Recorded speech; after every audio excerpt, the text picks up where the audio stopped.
les couleurs, c'est le rendez-vous de la découverte, de surprises, de témoignages, de parcours aussi divers les uns que les autres. C'est une invitation pour pallier au manque d'exposition de passionnantes plumes en tout genre.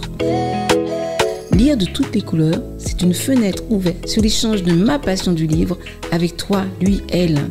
Nous y échangerons avec un ou plusieurs invités, des autrices, des auteurs et aussi des professionnels de la chaîne du livre.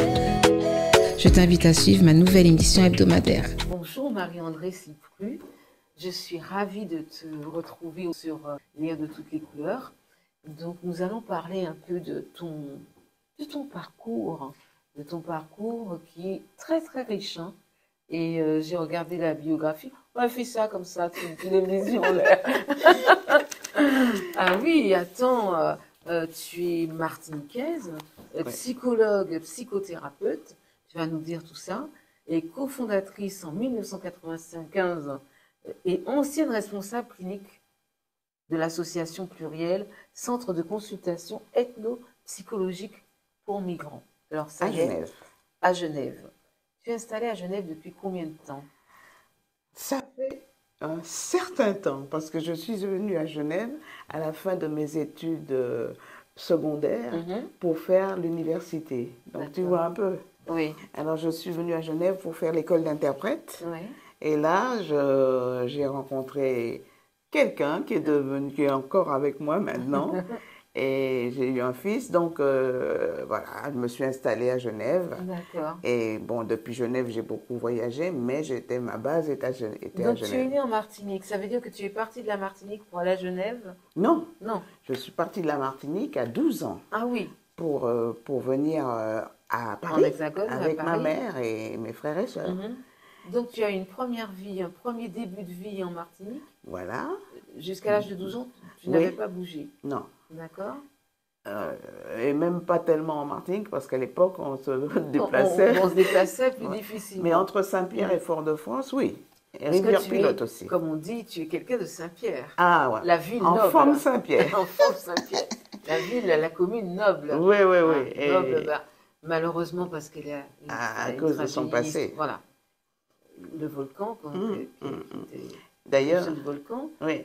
Oui. D'ailleurs, on dit toujours, méfiez-vous des femmes de Saint-Pierre, parce que c'est des volcans qui sommeillent.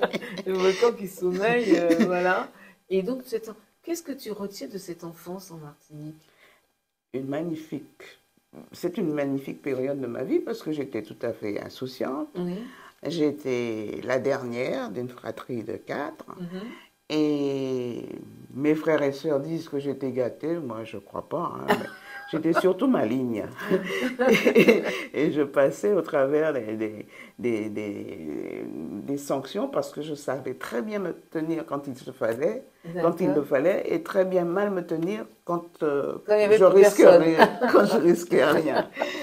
Et avec ça, j'avais un complice qui était mon frère, celui qui venait juste avant moi. Oui. Et alors, on faisait les 400 coups sur la plage, mais tranquille, et on rentrait à la fin de la sieste, on s'habillait, on était pomponnés pour les 4 heures, c'était parfait. Tandis que mes 2 frères et sœurs aînés n'arrêtaient pas de se chamailler. Alors, mes parents avaient beaucoup à faire avec eux. Du coup, nous, on était très tranquilles. Et comment tu as vécu le fait de partir comme ça, à 12 ans, te retrouver dans une période qui n'était pas la même que maintenant. Hein. Non. Tu arrives Paris même? Paris même, dans le 5e. D'accord. À l'hôtel Monge, à la rue Monge. À la Monge. Ah, c'est une belle rue, ça. Parce que ma mère... Beau quartier. Mais c'est-à-dire que les Antillais, à l'époque, se donnaient des conseils ou pour échanger ou se passer des appartements. D'accord. Donc ma mère avait une collègue qui avait un appartement dans le 20e, enfin qui louait pour une année. Oui. Et puis alors, mais il n'était pas prêt. Donc du coup, on est allé à l'hôtel en attendant que l'appartement se libère. D'accord. Alors c'est-à-dire donc les 4 enfants. Non, non pas les 4. Ah. C'est très simple, mais c'est très compliqué quand même. On était, mon frère, celui qui il s'appelle Tibère, celui qui était juste avant moi, était déjà parti un an avant D'accord. pour faire l'école nationale de matière plastique à Oyonnax. Il avait une bourse. Et c'était à l'époque où la matière plastique, c'était vraiment... Ouais. Et il a eu une bourse et il est parti un an avant. D'accord. Et puis, alors donc, on était 3. Mhm. Mon frère aîné était au lycée Turgot, à Turbigo. Ah, Turbigo. Ah, ouais. Du côté des Halles. Ouais. De Châtelet. Voilà. D'accord. Et il était en terminale et ma sœur était en seconde. Ok. Et donc... Ah oui, donc tu moi, as quand même une grande différence. d'âge. Une différence importante oui, avec... parce que ma mère a eu ouais. 6 enfants, mais oui. entre les deux, il y a Oui. eu des morts, en fait, des Ah. enfants morts-nés ou Ouais. des enfants... Donc, finalement, on était 4, mais il y avait une grande différence d'âge entre nous. D'accord.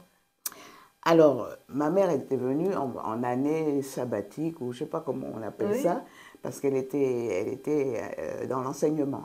Oui, à l'époque, il y avait ça. Il y avait les année. années, les maîtres d'école avaient une année comme ça où ils venaient... mais attention, c'était une revendication des Antillais, parce que les Européens qui allaient pour une année aux Antilles avaient droit à cette année sabbatique, mais les Antillais n'avaient pas droit. Alors il y a eu toute une espèce de révolution, et finalement, les Antillais ont eux aussi eu le droit de venir tous les 5 ans, une année en métropole. Ce qui est raisonnable et logique. Qui est normal. Tout à fait. Voilà. Alors donc, c'est comme ça que ma mère, qui était séparée de mon père depuis 4-5 ans, je crois, est venue avec ses 3 enfants en année sabbatique. Oui. Mais au moment de repartir après l'année, eh ben, j'avais mon frère Tibère, le cadet, qui était à Oyonnax, mon frère Alex qui allait passer à l'université, et ma soeur qui était en seconde. Donc, il n'y avait qu'une seule personne qui pouvait rentrer avec ma mère, c'était moi, la petite dernière. Alors, du coup, elle a demandé sa mutation en métropole. Ah, elle a pu obtenir sa mutation. Ah ben oui, parce qu'elle était directrice d'école primaire. Elle était, de toute façon, tu sais... Donc, tu as toujours baigné dans un milieu un petit peu comme ça, où il y avait l'enseignement. Ah oui, alors là, l'enseignement, c'était vraiment... C'était un peu la clé de voûte de notre famille, c'est un peu comme ça. Tu sais que j'ai jamais appris à lire. Ah oui? Parce que ma mère était dans l'enseignement et elle était aussi directrice de l'école. Et en fait, on avait, tu sais, à l'époque, on avait des gardiennes, on avait et elle n'avait pas de gardienne pour moi. D'accord. Alors, elle a demandé à son amie, ça ne pourrait pas se faire maintenant, hein, son amie, une de ses très bonnes amies et collègues, qui avait les enfants en maternelle ou en première primaire. Enfin, ça faisait les deux. Elle lui a demandé de me garder parce qu'elle ne pouvait pas m'avoir dans sa classe. Elle avait des classes plus élevées. Ah d'accord, je comprends. Alors donc, maintenant, c'est très réglementé. Ben on ne peut plus faire ce genre de choses. Voilà. Alors, elle lui a demandé, mais pas très longtemps, mais enfin quand même, elle était vraiment à court et il n'y avait personne pour me garder à la maison. J'avais quoi, 4-5 ans. Mais comme j'étais très sage, j'étais au fond de la salle et je ne disais rien. J'étais toute gentille dans mon coin. Et puis un jour, la maîtresse demande à une élève de lire quelque chose. L'élève ne savait pas. Et puis alors, la maîtresse a dit, mais qui c'est qui veut la remplacer? J'ai levé le doigt. Et j'ai lu. Tout le monde était étonné. Et c'est comme ça que j'ai appris à lire. D'accord. C'était vraiment... En fait, à force de suivre... À force d'écouter, de suivre, voilà. Donc, tu as lu très jeune? J'ai lu très jeune, mais j'avais horreur de lire en public. Et ça m'est resté pendant très très longtemps. Ah oui? C'était ton jardin secret? C'était, je sais pas, j'étais un peu... J'étais quand même très timide. Hein. Oui, et puis en même temps, quand on lit, quand on apprend à lire toute seule, quasiment, donc c'est un petit peu particulier quand même. Hein. Alors l'écrit, ça allait très bien, mais la lecture... bon, je pouvais lire, mais je ne pouvais pas lire à haute voix, je n'aimais pas trop. Hein. Donc, mais tu aimais lire? J'aimais lire. Et à quel moment tu t'es décidé à te diriger vers la psychologue parce que Ah. c'est pointu, hein? C'est pointu, mais en fait, c'est la vie. Oui.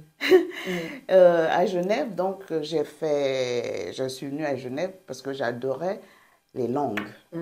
Ah oui, Donc, donc tu as fait toute ta scolarité ici à Paris. Oui, Après au lycée Jules Ferry. Voilà, oui. Et j'avais comme langue secondaire l'anglais et l'espagnol. D'accord. Et j'ai toujours aimé les voyages, donc je me suis dit, je veux faire quelque chose avec les langues. Ouais. Et à l'époque, c'était encore une époque particulière, après le bac, j'ai dit à ma mère, je veux faire les langues. Et ma mère m'a envoyé une année en Angleterre pour que je me perfectionne en anglais. Et en fait, pendant mes années du lycée Jules Ferry, j'allais en vacances en Espagne. Comme ça, je parlais assez bien l'espagnol. Et alors, à la fin de mon année en Angleterre, et ma mère nous protégeait beaucoup. Donc, je n'étais pas fille au père. J'étais en pension dans une famille et je suivais des cours. Elle ne souhaitait pas que... Non, parce que tu vois, étant donné la couleur de ma peau et tout ça, elle ne souhaitait pas qu'on abuse. Mais justement, quand tu es arrivée ici à l'âge de 12 ans, est-ce que tu as vécu du racisme dont on peut parler encore jusqu'à aujourd'hui? Oui, oui. Eh bien, comme je te dis, j'étais très protégée. Oui. On est arrivé dans le 5e, après on était dans le 20e, mais il n'y avait pas autant de Noirs que maintenant. Non. Hein? Et puis j'étais une petite fille, j'avais 12 ans, et j'ai tout de suite au lycée eu des amis qui sont encore mes amis maintenant. Oui. Hein? Donc, et puis j'évoluais dans le milieu protégé des amis de ma mère, de mes frères et sœurs. Donc, du point de vue du racisme, quand j'étais toute petite, je n'en ai pas souffert. Mais, une fois, on habitait, alors finalement, quand ma mère s'est installée, on habitait Hermont-Aubonne, c'est à côté d'Enghien. Oui. Et une fois, dans le train, je sais pas, je trouvais plus mon billet, il y a eu un contrôle, et je n'avais pas mon billet. Et c'est fou comment l'attitude du contrôleur a changé. Elle a commencé à me tutoyer et tout ça. Alors moi, je lui ai dit, mais écoutez, je l'ai perdu ou je l'ai oublié à la maison, enfin je ne sais pas quoi. Et ils ont voulu me ramener à la maison, avec les flics et tout ça. Oui, parce que il faut rappeler qu'à une certaine époque, ils faisaient ça. Ils ramenaient les jeunes chez eux. Hein. Maintenant, on voit qu'on peut même donner des fausses adresses maintenant. Voilà, et c'est fou parce que dès qu'ils ont vu, je sais pas, qu'ils sont entrés chez nous, on était dans l'appartement de fonction de ma mère qui était directrice d'école. À tout d'un coup, c'était vous, c'était plus tu, hein, c'était toutes des choses comme ça. Et bien, donc de ce côté-là, j'ai pas beaucoup souffert du racisme. Quand je suis arrivée à Genève, c'était autre chose, mais c'était plutôt de la curiosité. Ah, d'accord. C'était pas de l'agressivité, c'était de la curiosité. Mais une méconnaissance aussi de l'autre, tu veux dire? Est-ce que on venait vers toi en te posant des questions? On me posait pas de questions parce que tu sais, les Suisses ne posent pas de questions à ceux qui connaissent pas. Hein? On me regardait et quand je sentais qu'on me regardait, on tournait la tête. Mais les enfants posaient des questions aux parents et les parents étaient très gênés pour répondre. Pourquoi elle est loin, la dame? Alors les parents disaient, elle a vu trop de soleil. Alors donc ils étaient très gênés. Ce qui a beaucoup changé depuis, parce qu'il y a de l'agressivité maintenant qui n'existait pas à l'époque. Même en Suisse? Surtout en Suisse. Surtout en Suisse. Par rapport à avant. Au début. Ah oui, mais il y a des agressions racistes dans les trains. Ah oui, Et toi, tu as eu des enfants? J'ai eu un enfant. Et en Suisse? En Suisse, un métis. Oui, d'accord. Et pour lui, comment ça a été Eh ben pour lui, en fait, au début, c'était vraiment, il n'y avait aucun problème. Mais après mon premier livre, là, Oui. il y a eu un documentaire sur les Antilles, le métissage, qui a été D'accord. fait par la Oui. télévision Oui. suisse Avec italienne. ton ouvrage? Oui, à Oui, partir de d'accord. mon À ouvrage. partir de ton ouvrage. Et alors, Donc, on a là-bas à interrogé. Genève, hein? Oui, c'est-à-dire qu'une journaliste de la Suisse italienne est venue avec toute Oui. son équipe pendant Mhm. une semaine et ils ont fait un documentaire qui existe encore. Et ils ont interrogé mon fils, qui est un adulte, et il a dit à quel point il était vraiment scandalisé, écœuré quand tout le monde lui touchait les cheveux. Oui. Ça, il supportait pas. C'est quelque chose des cheveux. Ouais, hein. ouais. Oui. Et alors, et pourtant, il disait, mais j'ai découvert ça dans le film, hein. Ah oui. C'est-à-dire qu'il ne t'en avait jamais parlé. Non. Ouais. Et il a dit, oui, en prenant le tram, les vieilles dames venaient me toucher les cheveux en disant comme il est mignon. Et il a fini par dire, j'ai fini par avoir une phobie des vieilles dames en prenant le tram. Ah bah oui, parce que c'était insupportable, parce qu'il était, bon, on le trouvait très mignon, et puis voilà, Mais souvent, ça revient souvent, ça. L'histoire du cheveu qu'on touche. Ah oui. Vraiment, c'est quelque chose. Et à l'école, il avait quand même il était assez bien accepté, mais il y en avait qui se moquaient de lui, les enfants. Oui. Et un jour, il est venu vers moi et puis il m'a dit, ouais, j'en ai marre, on m'appelle toujours chocolat au lait, chocolat au lait. Alors je lui dis, ben t'as qu'à répondre, meilleur que le lait pur, meilleur que le lait pur.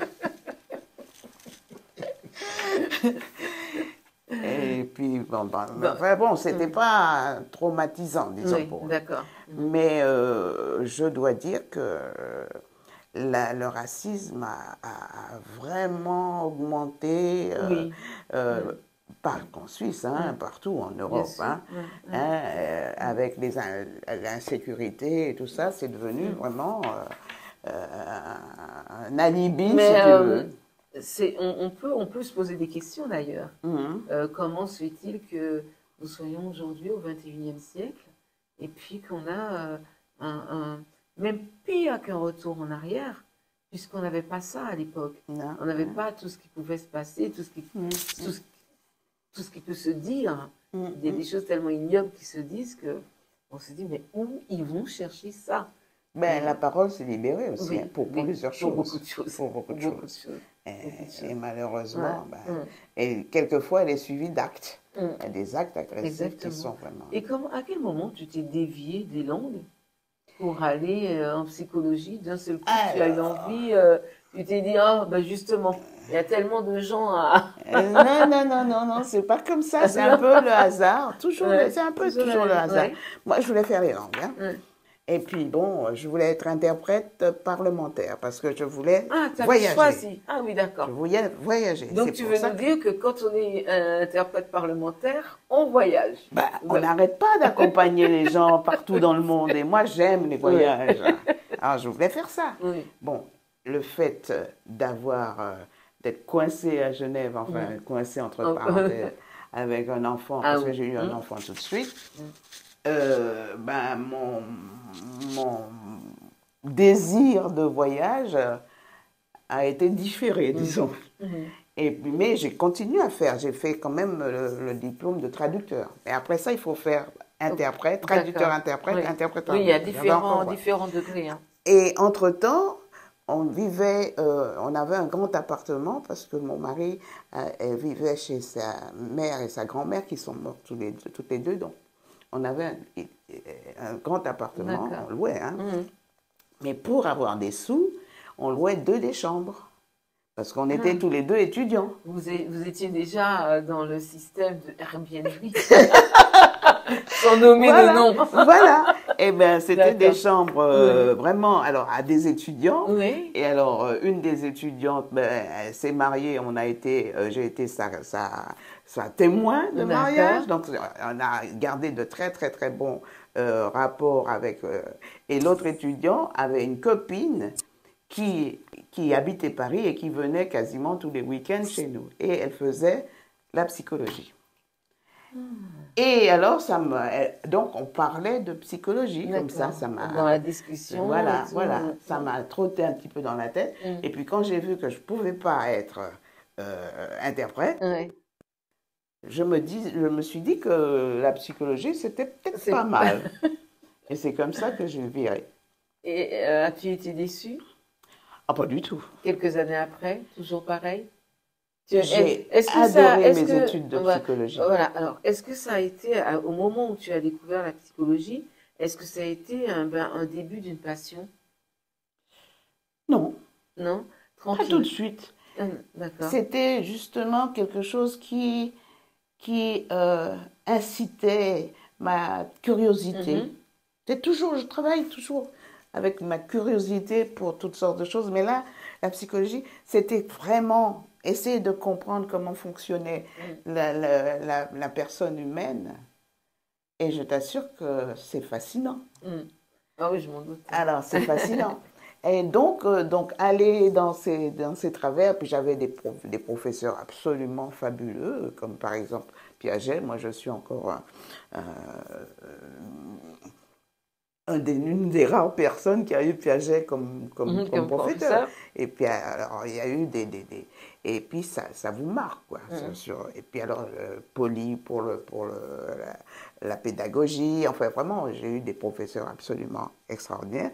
Et j'ai eu un professeur aussi d'espagnol, qui était Julia Guerra, qui était à la fois prof et docteur en psychiatrie à la clinique de psychiatrie de Genève. C'est pas rien, ça? Et voilà, c'est les rencontres. Voilà. Et puis c'est les formations de gens gens passionnés et qui vous transmettent leur passion. Et tu deviens une passionnée. Je deviens une passionnée, une femme de Saint-Pierre passionnée. Voilà, c'est ça, une femme de Saint-Pierre passionnée. Voilà. Alors là, c'est encore un autre genre de volcan. Et vous restez comme ça, vous êtes à Genève, et là, tu continues, tu fais ton école, tu deviens diplômée, et puis tu commences à travailler, et tu deviens traductrice. J'ai commencé j'ai eu le diplôme de traducteur, enfin j'ai commencé les traductions, mais alors là je m'ennuyais profondément parce que c'est un travail solitaire. Le travail d'interprète au voyage, mais la traduction, tu es assis dans ton bureau, à ton bureau toute la journée. Avec des pages et des pages. Avec des pages et des pages, et j'ai tout de suite eu un mandat pour faire des traductions économiques. Mais ça me barbait. Et puis aussi sur la guerre de Kippour et tout ça. Je me suis dit, oh non, ça peut pas passer. Et c'est là que l'idée de la psychologie est venue.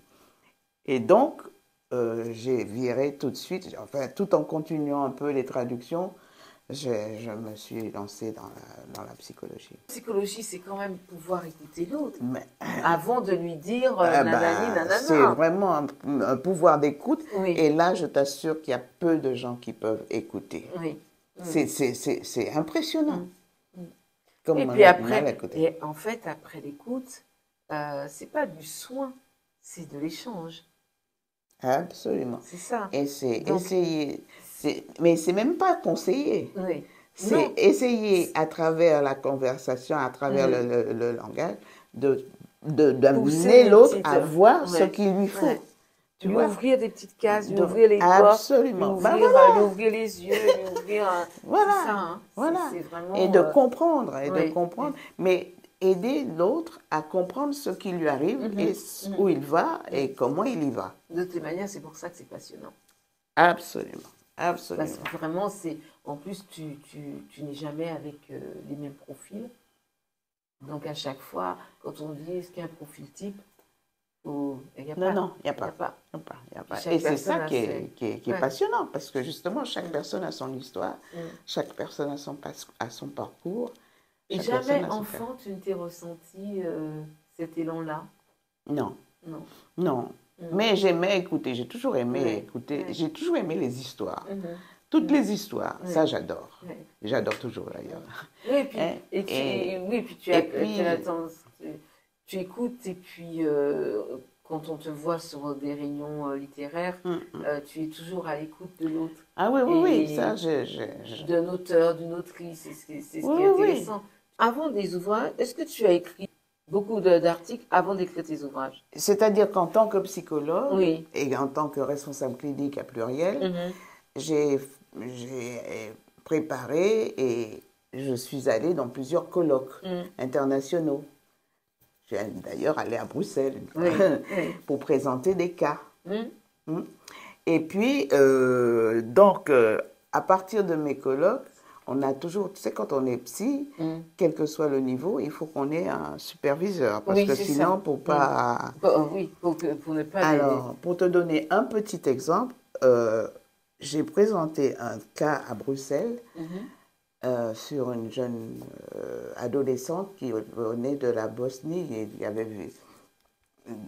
qui avait vécu toute l'histoire de la Bosnie et de la crise et comment j'ai fait un truc à deux avec une collègue et amie. On a montré comment on a reconstruit cette petite, comment elle s'est reconstruite grâce à la thérapie du jeu. Et la directrice enfin celle qui dirigeait ce colloque a été tellement séduite par ce rapport, quoi, cette prestation, qu'elle nous a demandé d'écrire un livre sur notre expérience, enfin elle m'a demandé sur mon expérience de clinique, de responsable clinique à Pluriel. Et là, j'ai inclus tous mes collègues et on a fait le premier livre qui était en fait un rapport de cas qui s'appelle « De l'entre-deux à l'interculturalité, essai sur la migration ». Les embûches, richesses et embûches de l'immigration. Et ce livre-là, c'est en fait, ça a fait partie des cahiers de l'école de l'IED, l'Institut universitaire d'études et de développement à Genève. Est-ce que tu interviens des fois sur des écoles? Je n'interviens plus directement parce que je ne suis plus en activité depuis longtemps. Par contre, j'interviens de temps en temps. Quand même. Je suis invitée. Et, par exemple, la dernière intervention que j'ai faite, c'était à propos du film les travailleuses de l'ombre. Tu sais Ah oui, d'accord. Alors, il y a j'ai été invitée à commenter ce truc-là parce que je venais d'écrire le livre sur le racisme. Et en fait, toutes les écoles, il y avait une séance avec les écoles de BHX, enfin de Saint-Genis, tout ça. Et je suis allée, je suis intervenue à propos de ça. Et puis, bon, de temps en temps, ben voilà, je fais aussi, comme j'aime beaucoup le cinéma. Alors, des fois, j'interviens dans des trucs de cinéma. Alors, on va dire que tu as les titres de tes articles, l'orchestration des mois ou le bagnon identitaire. Alors ça, c'est joli, non? Oui, c'est très joli. On orchestre. C'est poétique en même temps. Voilà, mais alors ça, en fait, c'est sur les... Haïti, un peu, je vois. Non, en fait, c'est sur le fait qu'on est fait de plusieurs identités. D'accord. Et je le démontre, enfin, j'essaye sous toutes les formes. Parce que voilà, parce qu'en tant qu'antillaise, tu es d'accord qu'on a plusieurs identités. Ah ben, on est carrément pluriel. Voilà. Ah oui, moi je disais l'orchestration des mois ou le bagnon identitaire. Je pense à Haïti parce que je vois recherche haïtiano-antillaise. Ah oui, j'avais oublié celui-là. Oui. On m'a demandé. J'ai appris mes cours. On m'a demandé de faire un article justement sur les identités multiples dans cette revue-là. Voilà, c'est pour ça que j'ai dit, c'est dans la revue, c'est un Haïtien qui m'a demandé de faire un article. Et tous tes articles, on peut les retrouver où? Parce que quand j'ai lu toute ta bio, tout ça, je dis, mais Je savais que cette petite dame, elle était... oui, que cette petite dame avait de la magie en elle. Oh, Oui, parce que rien qu'à lire ta bio, on a envie de lire plus. Moi, j'ai lu, ça fait un moment, hein. C'est un livre, je me souviens plus duquel que c'est, de toi. Et déjà, j'avais dit, waouh, quand même, vraiment. Ah ouais, Alors, ça, on va c'est continuer sympa. les titres. Le bagnon identitaire antillais, Oui. formation et analyse de l'identité créole, Oui. une autre clinique. Alors, oui, tu as toujours Alors, c'est fait... toujours, Oui, c'est lié. l'orchestration, les mois s'orchestrent. Oui, On oui. parlait justement des identités qui se côtoient. Eh ben, c'est ça, en fait, hein. Le bagnon, c'était à l'arbre. Oui. Et je suis très fière. Alors là, quand même, je suis très fière que, il y a 2 ans ou 3 ans, il y a quelqu'un qui m'a écrit pour me dire que mon bagnon l'a inspiré pour faire son film. Donc, C'est ton ouvrage. Ah, ouais. l'image du bagnon. Ah, d'accord, oui. Hein, et Oui. c'est Amandine Gay, je ne sais pas si tu l'as Si, connue. si, Eh oui. ben, c'est la couverture de son livre sur la poupée en chocolat. D'accord. C'est mon bagnon. Ah, je me dis, j'ai pas tout à fait perdu mon temps. On ne perd pas son temps. Oui, non, Quand mais on enfin, passe, quand ça on fait est comme plaisir quand toi, même. quand on est comme toi, quelqu'un qui aussi est là, non seulement tu fais un travail sur l'identité, mais tu fais un travail de transmission. Ah ben, j'espère, mais bon, hein, c'est pas évident, hein. Oui, mais tu t'y accroches et C'est vrai. tu t'y accroches et je pense en tout cas qu'on a des œuvres là, par exemple métissage culturel et adoption, coutumes, politiques et variations identitaires. Denis Gagnon et Hélène Ah oui. Giguère. Alors ça, c'est L'identité métisse. c'est quelqu'un du Canada qui m'a Oui. appelé pour Oui. participer à un livre. Tout ça, ce sont des livres collectifs. D'accord. Et Donc on a qui sont- l'identité métisse en question, Mhm. stratégie identitaire et dynamisme culturel. Mhm. Et c'est vrai que C'est tout autour. voici encore là-bas, la pluralité, elle Oui, est oui. là. Hein. Et j'ai travaillé justement avec un groupe de chercheurs, sociologues et tout ça, Oui.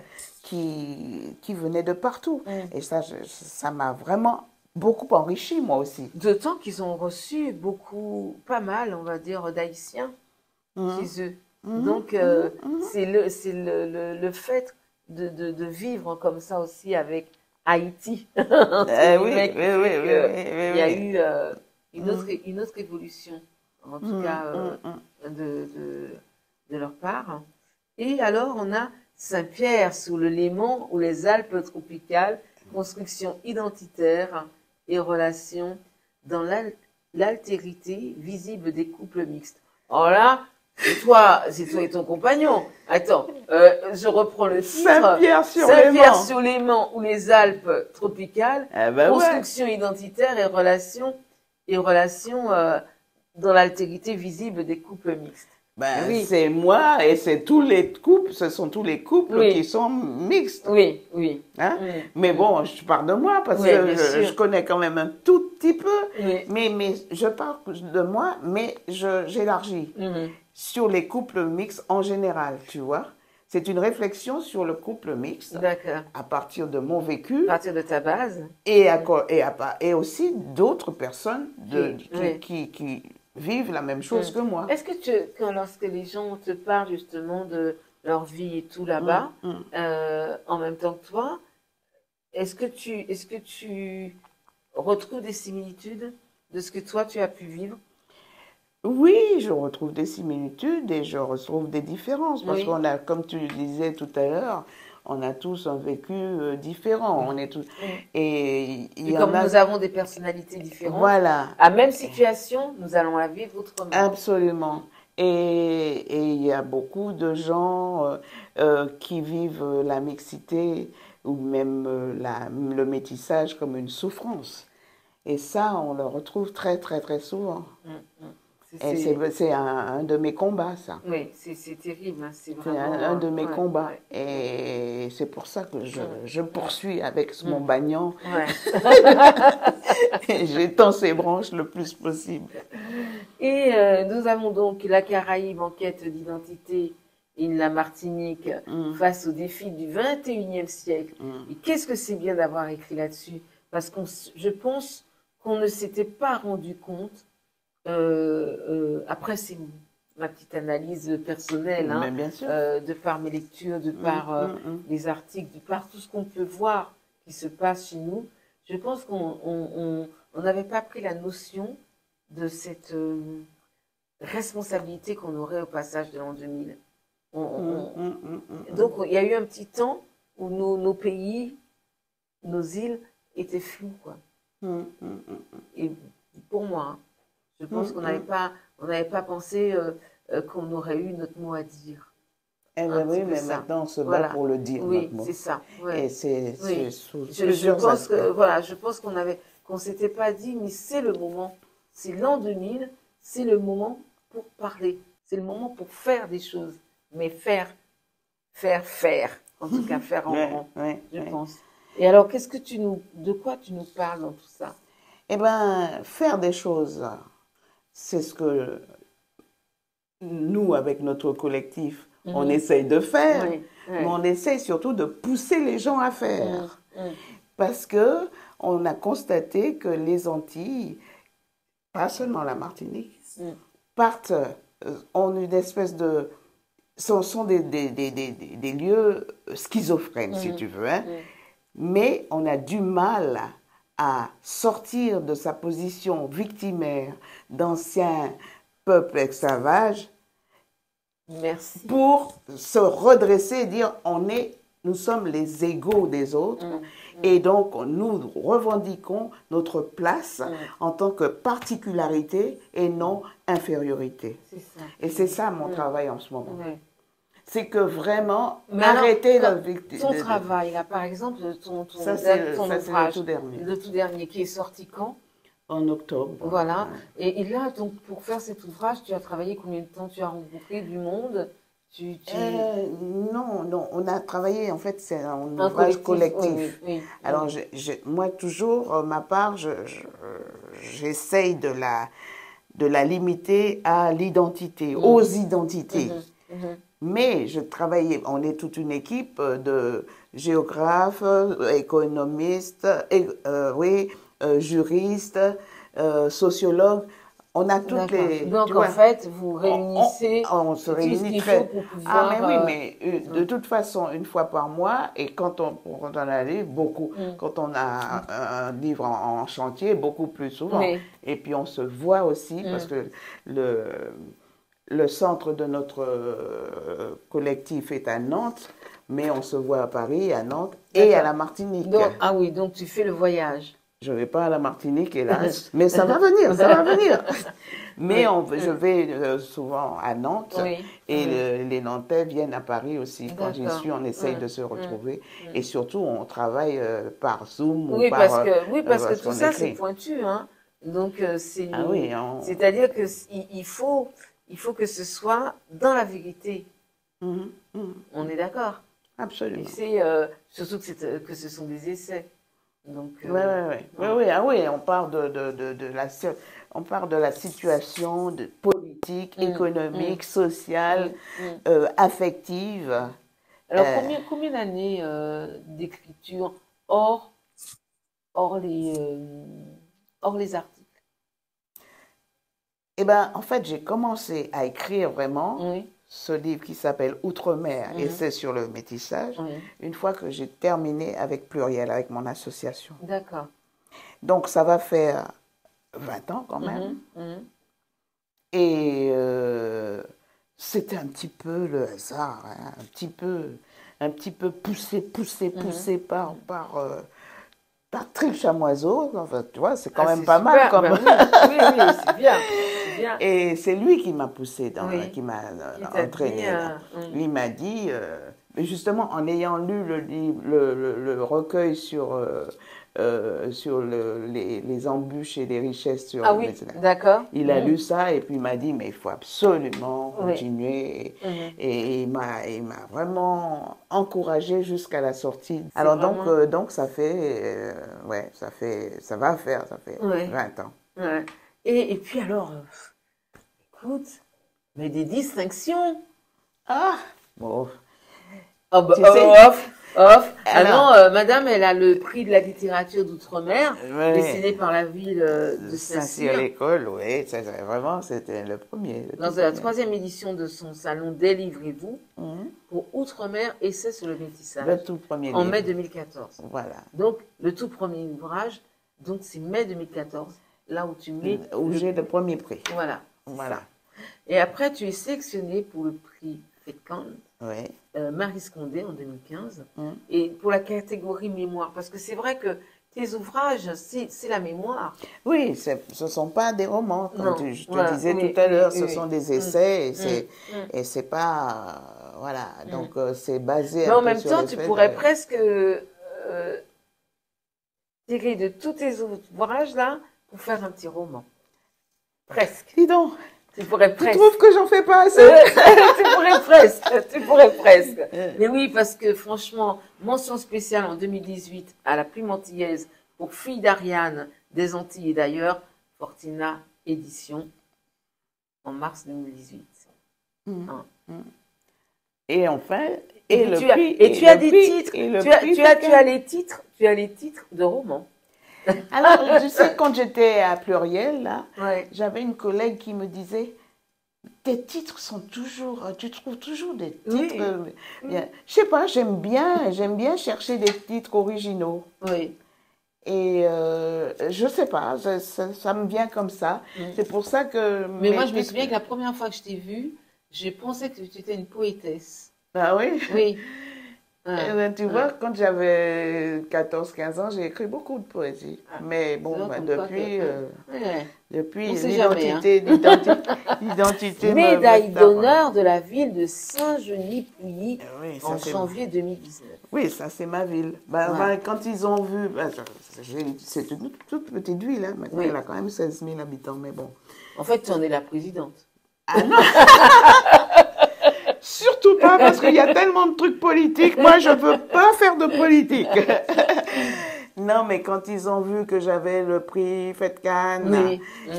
Marie Scondé, et puis ça, en fait, à chacun de mes livres, il y a des articles dans les journaux Oui. locaux. Mhm. Alors, ils ont commencé à voir qu'il y Mais avait dis pas donc, mal quand d'articles. même, hein. Alors. Les Suisses, donc tu Ah. as des journalistes. Dans quels journaux locaux? De l'Inde, du pays de Gex, parce que moi j'habite pas en Suisse. Ah oui, d'accord, Euh, oui. je suis à cheval sur Ouais, les deux. Oui, d'accord. J'ai travaillé en Suisse, Oui. je suis binationale, Oui. mais j'habite en France depuis. D'accord. Depuis Mais alors, à limite. Ah, mais tellement limite qu'on Oui. peut aller à pied en C'est Suisse. ça, c'est ça. Oui. Mais je suis habitante de Saint-Genis-Pouilly. D'accord. Qui m'a vu, enfin, parce que je fais des signatures à chaque pas. Et puis tout d'un coup, la mairie a vu que vraiment, une Saint-Genésienne, c'est Oui. déjà compliqué, C'est compliqué. reçoit des prix à Paris et tout ça. Alors, on m'a distinguée en me donnant la médaille d'honneur de la ville. Ah, bien. Depuis, je suis très contente, mais je me sens obligée. Ça me fait plaisir quand même. Oui. Mais ça t'amène quand même quelques obligations. Parce que Ah. quand tu as la médaille d'honneur d'une Oui, ville, oui. tu n'es pas Ah bah obligé oui. de faire n'importe quoi Ah non, quand même. tu peux pas te mettre pour courir le carnaval et les fesses tout unis. Voilà. Et puis alors donc, quand mon mari, par exemple, se balade avec un vieux short, attends. Ah, tu le rappelles à l'ordre. Non, tu ne Oh, peux God. pas avoir été distingué. On a quand même une place à tenir. Et ben moi, j'aimerais maintenant ne pas te poser de questions. On arrive presque à la fin. Alors, j'aimerais que tu me dises, parce que je te vois avec tes notes. Ah, ben j'avais essayé de préparer, mais bon. D'accord. Et qu'est-ce que tu aimerais nous dire de particulier? Écoute, ben voilà, comme j'ai réfléchi un petit peu en faisant la cuisine, je réfléchis beaucoup parce que je fais beaucoup de cuisine. Donc, Voilà. Mais la cuisine, c'est bien. c'est bien. Pour hein. réfléchir. Et j'ai pensé qu'en fait, c'était la curiosité qui me motivait. et qui me faisait avancer. Une curiosité qui m'amène, bon, évidemment, à voyager. J'adore les voyages, donc dès que j'ai 2 sous, je pars en voyage. Maintenant, je pars moins parce que je trouve qu'il faut ménager la planète. Donc, je fais des petits voyages. Mais j'en ai fait beaucoup d'avant. Tu es engagée alors? Non, mais depuis mon dernier voyage au Japon, il y a quand même 2 ans, j'ai dit, ah non, il faut que j'arrête. Il faut que j'arrête parce que c'est fabuleux de découvrir le monde. Bien sûr. Mais je me dis, là, j'en ai fait beaucoup. Il faut, voilà, non, mais tu as raison, notre planète. Il faut, voilà. Et j'ai annoncé à ma famille que je ne ferai plus de grands voyages. Tout le monde se moque de moi, mais je dis, à part la Martinique, je ne fais plus de grands voyages. Bon, ça fait 2 ans, j'essaie de m'y tenir. Je fais des petits voyages. Mais alors, donc, ces voyages m'ont appris et m'apprennent encore à connaître les gens. Cette curiosité pour les gens, je suis avide de ça, de connaître les gens sur toutes leurs facettes. Du point de vue personnel, du point de vue des coutumes, du point de vue des politiques dans des endroits que je visite, du point de vue, je sais pas, de la relation aux autres et à la personne. C'est ce qui me guide. Et voilà, et ça continue à me guider, là. J'ai une espèce de moteur comme ça qui Mais tu as raison, parce que c'est exactement ça. Mais oui, voilà, toutes les couleurs. Moi, j'adore le titre, d'ailleurs. Voilà. Merci beaucoup. Merci à toi, Mika. Et puis à bientôt. À bientôt. Retrouvons-nous donc chaque mercredi 13h en Belle Thibaut et surtout faites des bêtises. Ouvrez des livres. À la semaine prochaine. Bye bye.